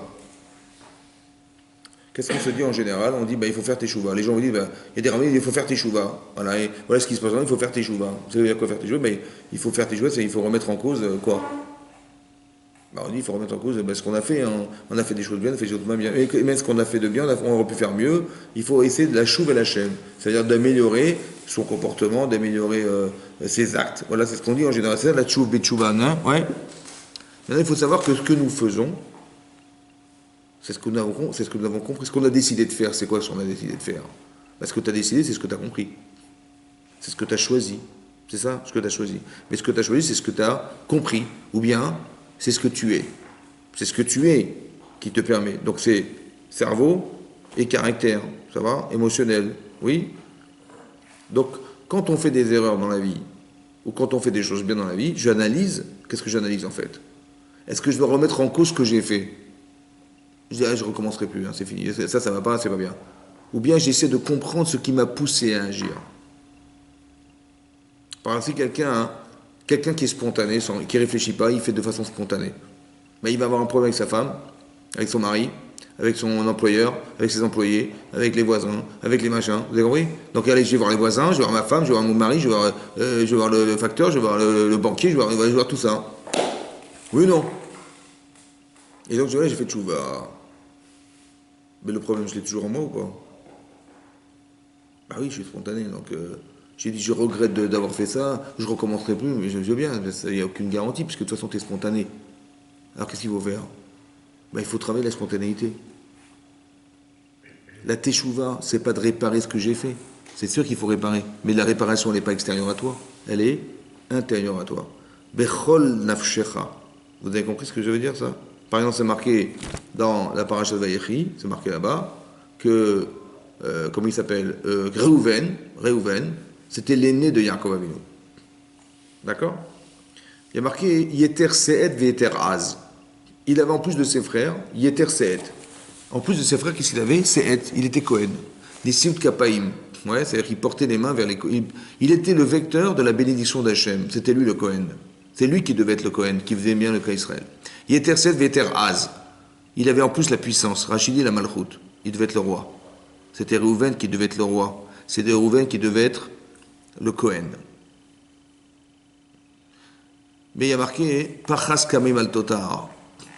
Tu étais impétueux comme l'eau qui coule. Al Totar, tu n'as rien gardé. Il t'est rien laissé.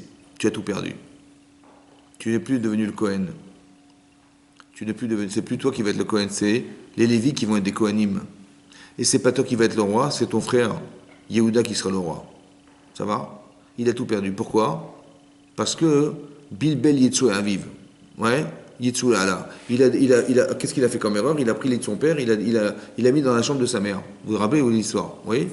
Maintenant, elle est où la faute? Il dit, il va faire tchouva. J'ai compris, j'ai manqué de respect avec mon père et j'aurais jamais dû prendre son lit, ça se fait pas quand même, c'est pas respectueux. Mais bon, c'est vrai que ça m'a touché parce que ma mère, la pauvre, elle voit que son mari ne vient pas avec elle, ça l'a dérangé. Donc j'ai dit, je vais récupérer le lit de mon père et le mettre dans sa chambre pour enlever cette frustration qu'elle a dû avoir. D'accord? Il a bien pensé ou pas? Il a pensé pour sa mère, mais il n'a pas pensé pour son père. Et pourquoi il a fait ça? Parce que il a fait une bêtise. Donc qu'est-ce qu'on fait en général? On fait tchouva. Voilà, je vais arrêter de faire des bêtises. Je vais arrêter d'enlever le lit de mon père et de le mettre dans la chambre de ma mère. Ok? Il va vite prendre son lit, il va le remettre dans la chambre de son père. C'est ça la teshuva. Oui, c'est ça la teshuva. Ou la teshuva, c'est pas ça. C'est de dire, mais pourquoi j'ai fait ça? La Torah dit, tu sais pourquoi? Parce que Pachas Kamaim, il était impétueux comme l'eau qui coule. C'est pour ça qu'il a pris les de son père. Vous avez compris pas? La teshuva, elle se fait pas sur l'action uniquement. Elle se fait sur qu'est-ce qui était à l'origine de ce que j'ai fait. Et en vérité, on pourrait concentrer beaucoup d'erreurs si on est capable de les concentrer dans un comportement émotionnel. Parce que là, c'était son père. Après, ça peut être autre chose. Vous comprenez? Il y a tellement de choses qu'on peut faire par erreur, mais parce que le problème, c'est qu'on est des fois impétueux. C'est un exemple que je vous donne pour vous expliquer que la chouve et la Hachem, de revenir vers Hachem, c'est pas simplement, c'est d'être capable d'analyser ce qui est à l'origine de mes erreurs. Ça peut être une erreur de conception, ça peut être une erreur de logique. Il y a des gens qui sont pas logiques, qui font des erreurs dans la vie, ils tombent dans des pièges, dans des erreurs parce qu'ils sont pas logiques. Vous avez compris combien d'efforts on peut faire parce qu'on n'est pas cohérent? On n'est pas logique. Il y a une ordre des priorités, on dit, mais il ne fait pas dans la priorité. C'est pas logique, ouais. Ou ça passe avant ça, ben, il n'est pas logique. Il va faire des erreurs, il va se planter à chaque fois. Alors essaie de travailler ta logique. Apprends à être logique, ouais. Sache mettre des priorités. Ça va? Sois plus rigoureux dans sa façon de réfléchir. C'est parce que tu n'es pas rigoureux que tu fais des erreurs. Vous avez compris? C'est parce que tu supportes pas les autres que tu leur parles comme ça. C'est parce que tu es nerveux que tu fais ça. Vous avez compris? Voilà. Donc travaille sur tes midotes. Travaille sur ta faculté à être cohérent avec toi-même. C'est ça. Bechol levavcha ufron nafshecha. La chouve et la Hachem bechol levavcha ufron nafshecha. Vous avez compris que ce que la Torah demande, c'est faire un travail psychologique évident. Parce que c'est logique que quelqu'un qui se comporte comme ça, c'est parce que soit il sait pas, soit il sait mais il s'en fiche, soit que c'est ces midotes qui font que malheureusement il n'y arrive pas. C'est-à-dire que les moyens qu'on donne aux tzaddik et les moyens qu'on donne aux rachats, mais c'est les mêmes. C'est les mêmes. Seulement quoi? Qu'est-ce que tu fais de ce qu'on te donne? Tu choisis d'être quoi? Un tzaddik ou un rachat? Tu dis, ah mais ouais, mais moi, j'avais des tendances comme ça, mais ça va, je suis devenu un rachat. On lui dit, ah mais regarde comme il est studieux, ben, je suis intelligent, ouais. Il va te dire un tzaddik celui-là. Mais c'est pas vrai. D'accord? Qu'est-ce que tu fais de ton intelligence? Ben, tu peux être un rachat dans ton intelligence. Ou tu peux, avec tes midotes, tu peux utiliser ça contre toi-même. Par exemple, c'est marqué, dans le Nar, c'est marqué que quand Hachem, il a déchu Shaoul Améler, qui était le roi d'Israël, après la guerre contre Amalek qu'il a raté, il a dit à Shmuel la Navi, tu vas voir dans la famille de Ishaï et tu vas trouver la balle au futur roi d'Israël. D'accord? Qu'est-ce qu'il a fait Shmuel la Navi? Il a été voir Ishaï. Il dit, voilà, montre-moi tes enfants. Il dit, pourquoi? Parce que le roi d'Israël, il fait partie de tes enfants. Il dit, ah, super. Ben voilà, il a présenté ses enfants. Et Shmuel la Navi, il a dit, bah lui, c'est pas lui, non, c'est pas lui, c'est pas lui, c'est pas lui, c'est pas lui, c'est pas lui, c'est pas lui. Il dit, mais t'as pas d'autres enfants? Il dit, ah oui, j'en ai un autre, il est perché là-bas, dans les trucs, dans les troupeaux là-bas. Il fait, ok, donc montre-le-moi. Donc il a été le chercher. Et il a vu David Améler. Il a dit, c'est lui le roi d'Israël. Mais il était roux. Mais il dit, roux, c'est sanguinaire. Roux, c'est Esav. Tu ne vais quand même pas rendre le roi d'Israël un sanguinaire. Le rendre roi d'Israël, vous comprenez? Il a refusé. Hachem dit, accepte-le. Pourquoi? Parce que la violence qu'il a à l'intérieur de lui-même, il est sanguinaire, il va l'utiliser en accord avec les tribunaux pour combattre le méchant. Vous comprenez ça? Ça veut dire qu'il n'y a pas de mauvaise midote. Ça n'existe pas des défauts. Tu dis, mais un type qui se comporte comme ça, il va devenir un Esav, il va devenir un rachat. C'est pas vrai. Ça dépend de ce que tu fais de toi. Ça veut dire qu'il y a des gens qui ont des caractères, comme des parents à l'école, il y a des enfants, ils sont brillants, intelligents, ou je sais pas où ils sont hyper dynamiques. Ouais, et puis bon, ça dérange, le prof il n'arrive pas à s'adapter, donc qu'est-ce qu'il fait? Il dit, ouais, sors dehors, c'est bon, tu me casses la tête, sors dehors, sors dehors. Donc on ne sait pas, bon, il va passer sa scolarité dans le couloir. Mais parce qu'on n'a pas les compétences de s'occuper de ces gens-là, vous comprenez? Mais ce type-là, il va ouvrir 10 banques, il va s'en occuper, vous voyez. Mais c'est des gens qu'on ne sait pas s'en occuper. On n'a pas les compétences. Mais il me perturbe, il cache toute la journée, on ne peut pas travailler avec lui, c'est pas possible. Vous avez compris ce qui se passe? C'est-à-dire qu'on n'est pas rachat parce qu'on a des midotes X, Y, Z. C'est pas vrai. Ça dépend ce que tu vas faire avec.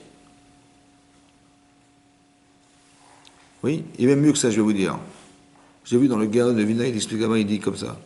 Si quelqu'un il a beaucoup de Yetzirah, parce qu'il a des problèmes, par exemple, tu vois, Esav, de nature, il sort dehors, il est velu, il est machin, il est assou, il est déjà tout fait, lui, c'est un adulte déjà, il est un adulte.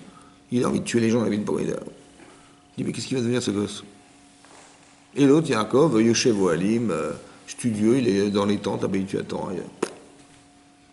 Là, ça, c'est un tzaddik, c'est Michel Yabour, qu'est-ce qu'il veut dire cet enfant-là, le pauvre? Mais là, dites-moi, entre nous, qu'est-ce qui est plus fort? De faire une mitzvah, ouais, et de façon naturelle, c'est plus facile, parce que naturellement, le type il est studieux, bah, il n'a rien à faire dans la vie, bah, il va ouvrir les livres, hein, qu'est-ce qu'il va faire là? Hein? Ou bien de se retenir de faire une avéra. Qu'est-ce qui est plus valorisant? Qu'est-ce qui est plus compliqué? Qu'est-ce qui donne plus de mérite? Hein? Donc ça veut dire qu'Esav, il avait plus de srout que Yaakov Avinu. Est-ce que vous comprenez ça? Donc qu'est-ce qu'il faut dire aux gens? Qu'est-ce qu'il faut dire à l'enfant? Il faut dire, mais si tu as cette tendance, essaie de comprendre que si tu arrives à te retenir, le mérite d'être capable de se retenir, de contredire sa nature, elle est plus valorisante pour toi. D'accord? Plutôt que de lui dire, bah, tu vois, ta vie, de quoi elle est faite ta vie? Regarde les choix que tu fais. Vous avez compris?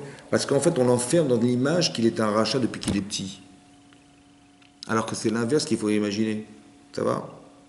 De lui expliquer que cette tendance, il n'est pas rien, il fait comme ça. D'accord? C'est sa nature. Maintenant, la nature, elle est faite parce que Hachem, il a besoin de cette personne. Cette nature-là, il y a des gens, on a besoin d'aller voir, je sais pas moi, oui, il faut aller voir des gens, il y a des gens qui savent parler, il y a des gens qui sont durs avec les autres, ils ont Azout Dusha, ça s'appelle, c'est-à-dire que il est effronté, mais dans le bon sens.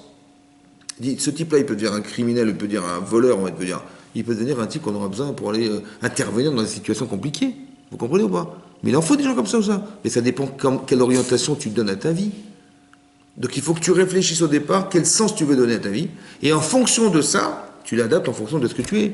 C'est ça la chouve et la Hachem. Vous comprenez ou pas? Tu es un intellectuel, bah, qu'est-ce que tu peux faire avec? Tu es un manuel, bah, qu'est-ce que tu peux faire avec? Vous avez compris? Il n'y a pas de sous-métier, il n'y a pas de sous-personne, ça n'existe pas. Chacun il a un rôle qui est essentiel. C'est comme, je sais pas moi, cette montre, par exemple, cette montre, voilà. C'est quoi l'essentiel d'une montre? C'est quoi l'essentiel de la montre? C'est quoi?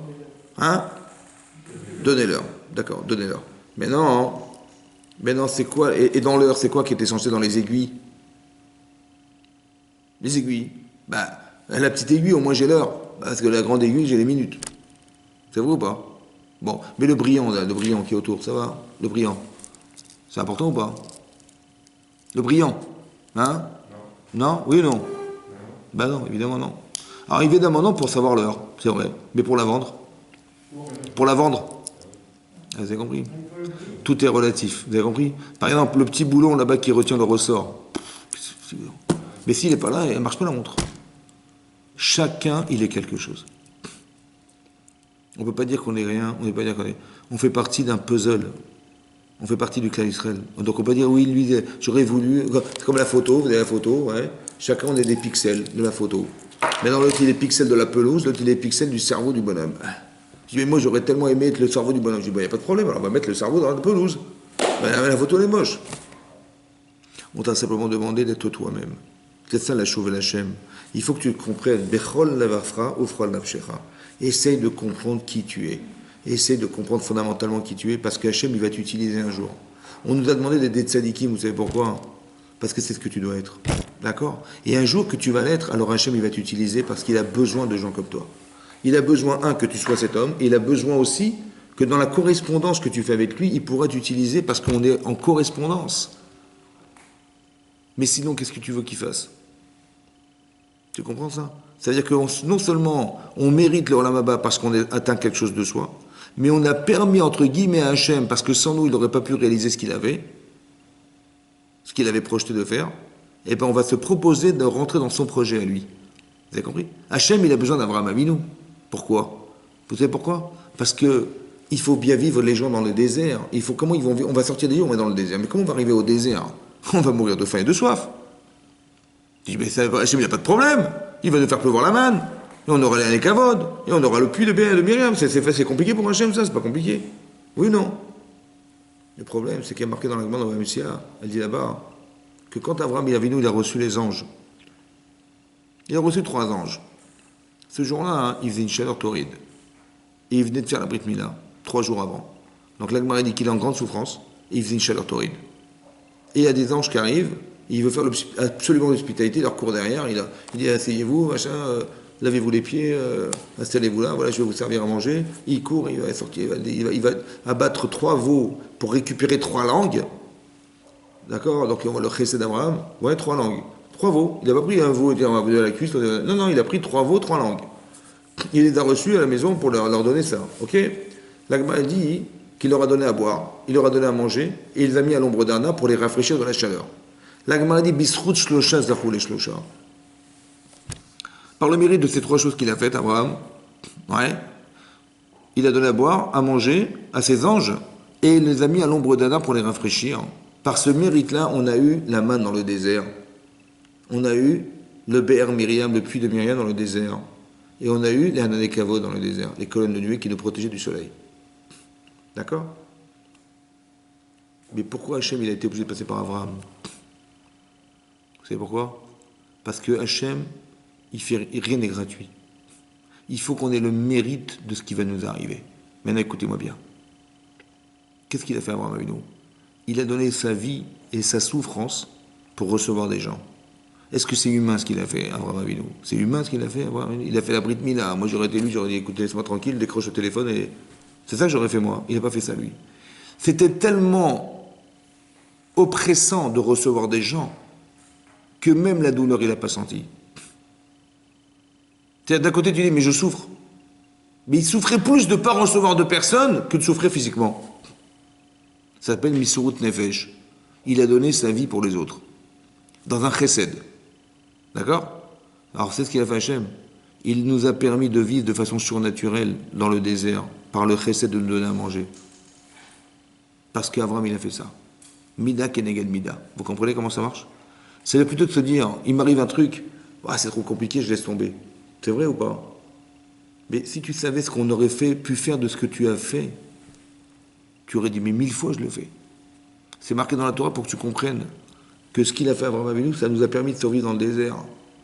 C'est-à-dire que la proportion d'actes qu'on est capable de faire, il l'utilise. Il cherche des gens comme ça pour arriver à construire l'histoire. C'est-à-dire que le tapis d'histoire va se construire par des gens qui sont capables d'être des tzadikim. Donc c'est-à-dire qu'Abraham, vous avez compris? Pourquoi c'est comme ça? Parce qu'il a donné à manger à combien de personnes, Abraham? À 3 personnes. Ça a nourri combien de personnes? 3 millions. Il a donné un peu d'eau. Mais Atmaïm. Combien il a fallu d'eau pour nourrir toute l'Israël, les animaux, et pendant 40 ans? On voit que ça ne correspond à rien du tout ce qu'il a fait. En plus, il a donné à 3 personnes. En plus, il a donné à qui? À des anges. À des anges. La Gemara, Rachid l'amène dans le Chumash, il dit ils ont mangé. Marqué Ve'achlu.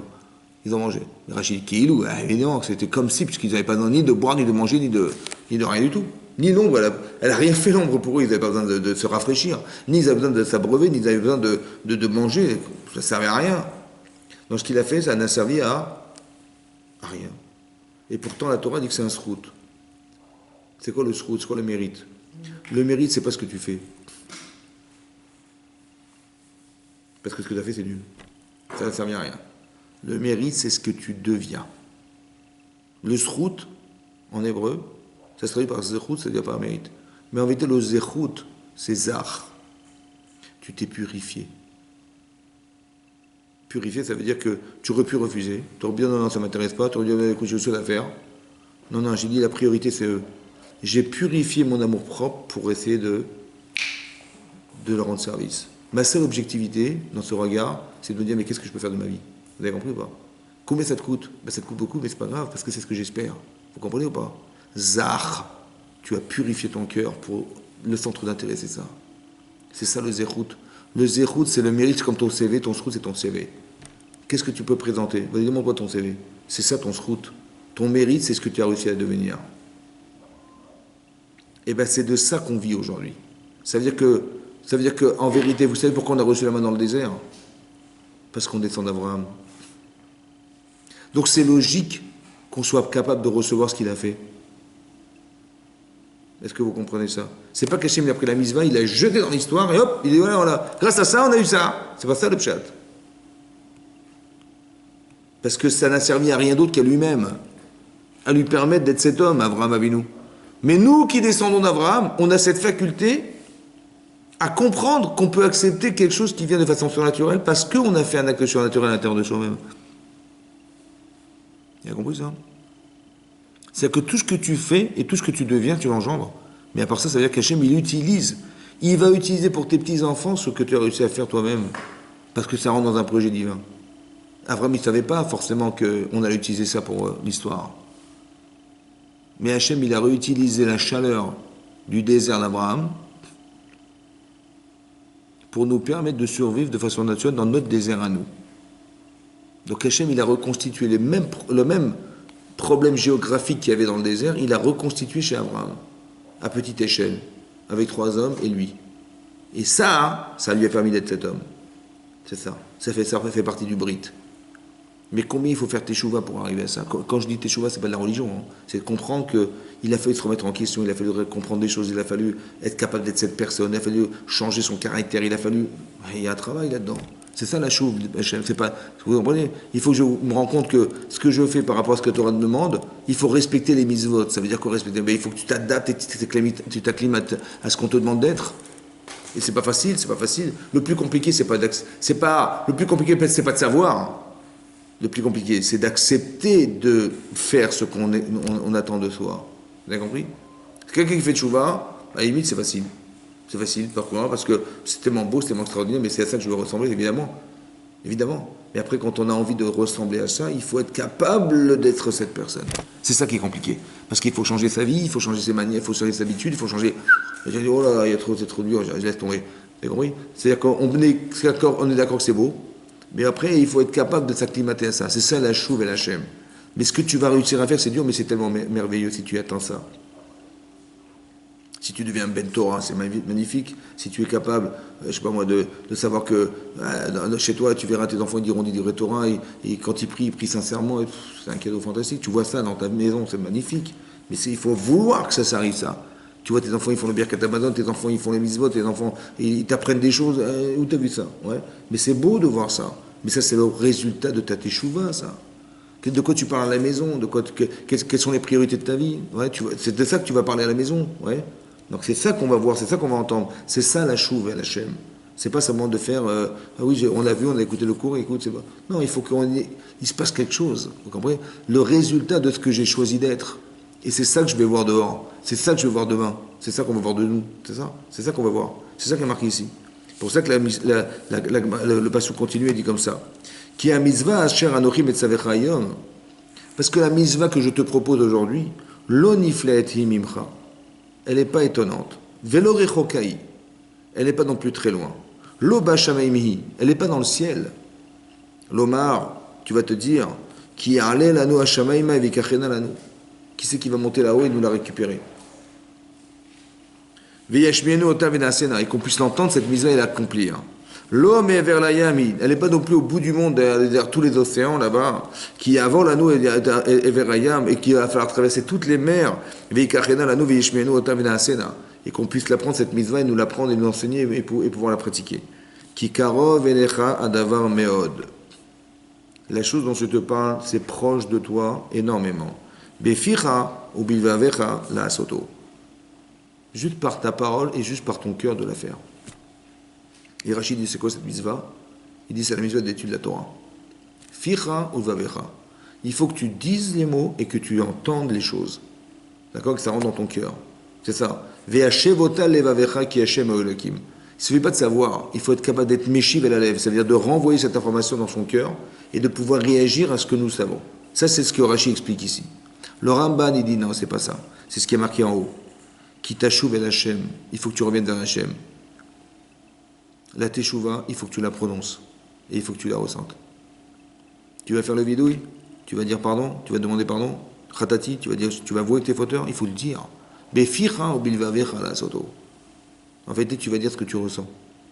Tu vas dire j'en ai marre d'être comme ça, j'ai envie de changer, j'ai envie de m'approcher de la chaise, j'ai envie d'être cohérent, j'ai envie d'avoir l'olam haba, j'ai envie de tout ça. Ouais.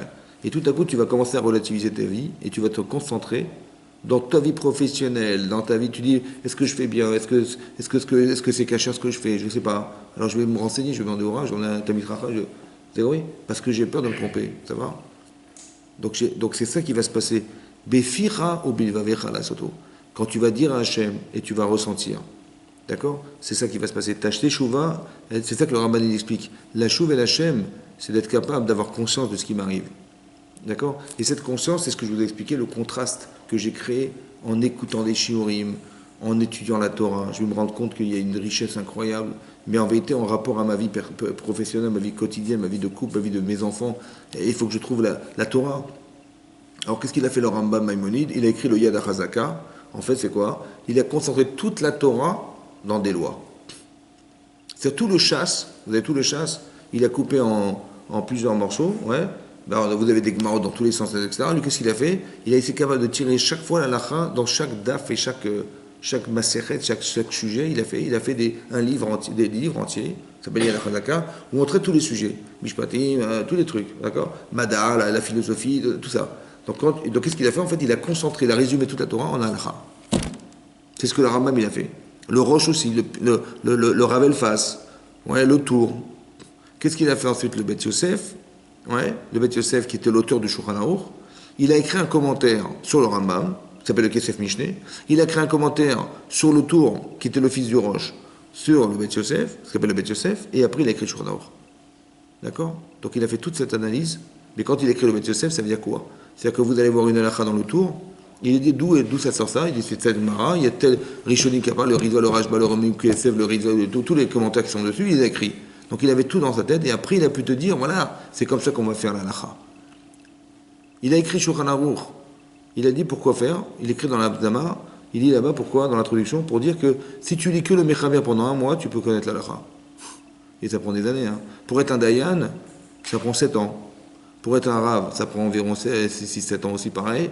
Etc. Donc ça veut dire qu'il y a un cursus scolaire, c'est-à-dire qu'un type qui est grand au collège, il peut passer 20 ans de sa vie pour être un Rav, Dayan. Ça prend beaucoup d'années. La formation, elle est énorme. D'accord? Donc ça prend du temps. Mais pourquoi? Parce qu'il faut tout connaître, il faut tout se rappeler, il faut tout réviser, il faut tout genre. C'est énorme ce qu'il faut connaître. Donc c'est beaucoup de choses à savoir. Et pas seulement savoir, parce qu'après, il faut savoir le vivre de façon intelligente, il faut savoir le. Et ça veut dire qu'on doit connaître la Torah. Il faut avoir envie de cette Torah, il faut l'aimer la Torah. Mais ça demande un travail personnel engagé. Et après ça, il faut faire un travail de midot, il faut de la patience. Donc je ne suis pas patient, vous n'arrivez pas à s'asseoir, vous n'arrivez pas. Donc il y a tout ce travail-là qu'il faut faire. Après, chacun, à un certain niveau, il va atteindre quelque chose, mais peu importe, on s'en fiche du niveau. C'est parce que le critère qu'on va retenir, qu'Hachem retient, c'est combien tu fais d'efforts pour. Parce que si le critère, c'est le résultat, le type, il a une super tête, il va tout retenir, l'autre, il n'a pas une bonne tête, il ne va pas retenir. Donc, c'est pas en termes de résultat qu'on regarde. C'est les Fum Sahara Agra. Selon l'effort, le salaire. Combien tu fais d'efforts, c'est ça qu'Hachem voit. Vous avez compris? Parce que le reste, ça a été donné. Ton intelligence est donnée, tes émotions, c'est donné. Tout a été donné à Hachem. Tout a été donné. Donc, on va pas, les critères ne sont pas ce qu'on te donne. Les critères, c'est qu'est-ce que tu fais avec? Qu'est-ce que tu as choisi de faire avec? Ben, tu dis, j'ai fait des efforts. Ben, moi, ça m'a pris 2 heures pour comprendre une demi-page. Et l'autre, ça l'a pris, en 10 minutes, il a terminé. Je dis, le salaire que tu auras, il n'a rien à voir avec le sien. Je dis, mais pourtant, en termes de qualité, en termes de quantité, c'est nul. Je dis, c'est pas nul, c'est des efforts. C'est ce que tu as voulu. L'effort est l'expression de l'engagement, l'expression de ce que tu aimes, l'expression. C'est ça qu'on retient. C'est ce que tu vas mettre dans ton cœur qui est l'expression de, ou ce que tu ressens dans ton cœur qui est l'expression de. C'est ça. Donc il y a les deux. C'est ça. Bechol nafshecha ou bechol levavcha ou frol nafshecha. Rappelez-vous toujours de ça. Mais pour ça, il faut bien, pour ne pas tomber dans des complexes personnels ou pas tomber dans des traumatismes, il faut savoir se connaître et de se dire voilà, je sais qui je suis. Voilà, je sais vers quoi je veux tendre, je sais ce que je peux faire au maximum de moi, je sais ce que je dois éviter dans ma vie aussi, et ça me permet d'évoluer, d'être cohérent, d'être lucide et d'être entier dans tout ce que je fais. Voilà, c'est ça. Et c'est ça la Chouva Hashem, c'est ça. Vous avez compris? Donc tout ce travail-là, c'est le travail de ces parachiotes, en fait c'est le travail des louls. C'est ça le travail des louls. D'essayer d'établir l'éventail le maximum large de ce que vous êtes. Essayez de vous analyser, c'est fondamental. Parce que s'analyser, c'est de se comprendre, c'est de se connaître. C'est ça qu'il faut retenir. C'est ça qu'on faut retenir. Et de se connaître, ça nous permet à nous de pouvoir être cohérents avec Hachem. Je dis, voilà, si demain Hachem, il veut, c'est comme moi je m'adresse à quelqu'un, je m'adresse à quelqu'un qui se connaît. Tu connais tes compétences. Et ton niveau de compétence m'intéresse parce qu'en fonction de ce que je veux faire, je vais faire appel à toi ou à quelqu'un d'autre. Mais il faut que je m'adresse à quelqu'un qui se connaît, qui sait qui il est. Vous avez compris? Donc c'est la même manière que dans le monde professionnel. Dans le monde professionnel, on a besoin de savoir à qui on s'adresse et qui on représente. Mais dans la vie spirituelle, c'est a fortiori, vous comprenez, c'est obligatoire. C'est bien, c'est important de savoir qui nous sommes. Parce que si tu ne sais pas, tu pourrais rater ton existence carrément. Vous avez compris? Ou tu pourrais ne pas comprendre ce qu'Hachem t'envoie comme message parce que tu dis mais ça correspond à rien chez moi. Ben oui, c'est normal, si tu ne sais pas qui tu es, tu ne comprends pas qu'est-ce qu'Hachem il a voulu faire en te proposant de vivre cette expérience. Mais cette expérience-là, elle est organisée par Hachem, pensée par Hachem, ça fait partie du Brit, autant que, voilà, c'est articulé par ces deux notions-là. Maintenant, il faut savoir que tout est relatif à soi, oui, c'est relatif, c'est-à-dire que ce que tu es, c'est ça qui compte, ce que tu vas choisir d'être, voilà, c'est ce que tu comptes. C'est ce qui compte pour Hachem, ce que tu as décidé. Alors, il faut décider d'être des sadikim. C'est ça qui est marqué dans le texte ici. J'ai mis la bracha et la kala devant toi. J'ai mis la vie et la mort devant toi. J'ai mis le bien et le mal. Tu dois choisir la vie. Et Rachid explique que le tov, c'est la vie. Le bien, c'est la vie. Le mal, c'est la mort. D'accord? Alors, la mort, il ne faut pas comprendre dans le sens de mourir, mais il faut comprendre que quand on ne fait pas du bien, c'est qu'il y a forcément quelque chose qui est de l'ordre de l'indifférence, soit d'Hachem, soit des autres, qui s'appelle la mort. La mort, chas v'shalom, c'est pas de mourir. Ça peut entraîner la mort, on va dire, mais c'est pas ça le pshat. Le pshat, c'est que forcément, si je fais une avéra, c'est qu'il y a forcément quelque chose en moi qui va occulter ce qui est la source de ce qui me fait vivre. Et c'est ce que la Torah a traduit la mort. Comme c'est marqué, on a vu il n'y a pas longtemps, il y a marqué Alpish Naim Edim, selon le témoignage de deux témoins, O Shlosha Edim, Yuma Tamet. C'est marqué Yuma Tamet. C'est quoi Yuma Tamet? Mourra le mort. C'est mal dit, non, mourra le condamné. Ouais, mais pourquoi la Torah dit le mort? La Gemara explique dans ma cote, pourquoi? Parce que Yuma Tamet, la Brachot, elle dit Yuma Tamet, il va mourir le mort. Parce qu'en fait, il est déjà mort. C'est quoi qui est mort? C'est que quelqu'un, je sais pas moi, quelqu'un qui frappe ses parents, il est chayav mita. Pourquoi? Et comment il peut frapper ses parents? C'est que forcément le sentiment qu'il devrait avoir, il n'est pas là. Donc est-ce qu'il est vivant? Tu dis, mais tu frappes tes parents, toi? Tu viens tuer, tu ta parent de frapper, et tu le passes comme ça. Il dit, quel est le problème? Je vois pas le problème. Mais s'il ne voit pas le problème, c'est qu'il est mort. Vous comprenez ou pas? C'est ça la mort. C'est pas chas v'shalom la mort qu'il est mort, il n'est pas mort. Mais ce qui entraîne la mort, c'est ça. C'est-à-dire que quelqu'un il peut disparaître parce qu'il n'est pas cohérent, il vit pas le bonhomme, il n'est pas là. C'est ça chaim, c'est ça qu'on appelle le chaim, c'est ça qu'on appelle le tov. Si tu es bon en toi, tu vivras. Mais si tu n'es pas bon en toi, c'est-à-dire que tu ne te rends pas compte de ce que tu organises autour de toi, et tu ne vois pas les souffrances que tu organises autour de toi, mais tu ne te rends pas compte, mais c'est pas possible, comment tu ne peux pas te rendre compte? C'est-à-dire qu'il n'y a pas de gêne, il n'y a rien, mais c'est que tu n'es pas vivant. Le type, tu le passes, il dit, mais ils braquent des vieilles dans la rue, ils leur tapent dessus pour leur piquer leur sac, si t'as rien trouvé d'autre, tu dis, mais il faut bien vivre. Et puis bon, c'est pas grave. Mais est-ce que tu crois que tu es vivant? De taper une vieille dans la rue, tu peux faire ça, c'est pas possible. Une vieille, c'est la pauvre, elle est fragile. Tu devrais au contraire l'aider plutôt que de la voler. Donc si tu sens que tu dois être obligé de la voler pour vivre, c'est quelque chose qui ne vit pas chez toi. C'est comme cette logique sociale et correspondante à la souffrance des autres qui ne marche pas. C'est ça mort, vous comprenez ou pas? Alors je me dis, il faut que tu vives. Tu dois choisir la vie. Choisir la vie, c'est-à-dire que tu dois choisir ce qui te fait vivre, ce qui doit être vivant, ce qui doit être logiquement vivant. C'est ça qu'on doit travailler. C'est ça qu'on doit faire comme effort. On doit faire ce travail-là, Bezat Hashem. Donc c'est ça la tchouva. C'est de rechercher ce qui me fait vivre. Ce qui est vivant, en fait. Vous comprenez? C'est ça qui se rechercher. Et tout ce qui tue mon expérience, tout ce qui tue ma vie, en fait, qui tue ma vie, c'est-à-dire que tout ce qui fait, tout mon égoïsme, toute mon indifférence, tout ça, ça s'appelle la mort. Vous avez compris? Donc je dois être vivant, je dois être vivante. Je dois faire vivre autour de moi. C'est ça qu'Abraham Avinu, il décide de faire vivre autour de lui. J'ai de l'argent, j'utilise pour faire vivre autour de moi. Et c'est ce sentiment-là qui nous fait vivre. Parce que dès l'instant où tu vois que ce que tu peux faire apporte quelque chose, c'est que tu existes. Parce que d'exister, c'est vivre à l'extérieur de soi. Exister, c'est vivre à l'extérieur de soi. Mais si tu vis qu'à l'intérieur de toi, tu penses que tu es égoïste, tu es ingrat, tu es machin, c'est-à-dire que le monde est réservé à quoi? À toi? C'est pas possible. Donc il faut que tu comprennes que ça, c'est vivant, et ça, c'est l'inverse. C'est ce que la Torah a traduit par la mort, mais c'est pas la mort, c'est il y a quelque chose qui ne vit pas en la personne, ou quelque chose qui ne fait qu'en sorte qu'il ne se sent pas vivant, il n'est pas sensible. Alors on doit être sensible, on doit être vigilant, on doit faire attention à ce qui nous fait vivre, c'est ça qu'Hachem espère, c'est marqué, c'est pour ça que la paracha est fondamentale, parce que c'est ça faire teshuva, c'est de rechercher ce qui nous fait vivre. Comme si que j'avais fait d'Averot, et je ne me sentais pas vivant, j'avais honte d'être entre guillemets mort, parce que je ne me sentais pas vivant, et je vais faire revivre ce qui est mort. Donc je fais teshuva. Quand je dis je veux être un autre, c'est cette personne, j'en veux plus. Je l'enterre l'autre. Je veux plus être cette personne. Je veux plus être le rachat. Je veux plus être cette personne. Je veux être l'autre, celle qui doit vivre. D'accord? C'est comme une triat amétim. C'est comme s'il fait revivre ce qui est mort. C'est ça la teshuva. C'est ça qui est marqué la chouve et la chèvre. Parce que si je sais ce que j'ai à gagner d'être vivant, j'aspire à être vivant. Et si je sais combien c'est difficile de supporter d'être entre guillemets mort, ça veut dire quelqu'un qui ne réagit à rien, qui est ingrat, qui est indifférent, qui se fiche des gens, ouais, qui ne vit que seul en fait. Alors ça, hein, c'est grave. C'est pour ça que je ne veux plus être cette personne, c'est pas la rue.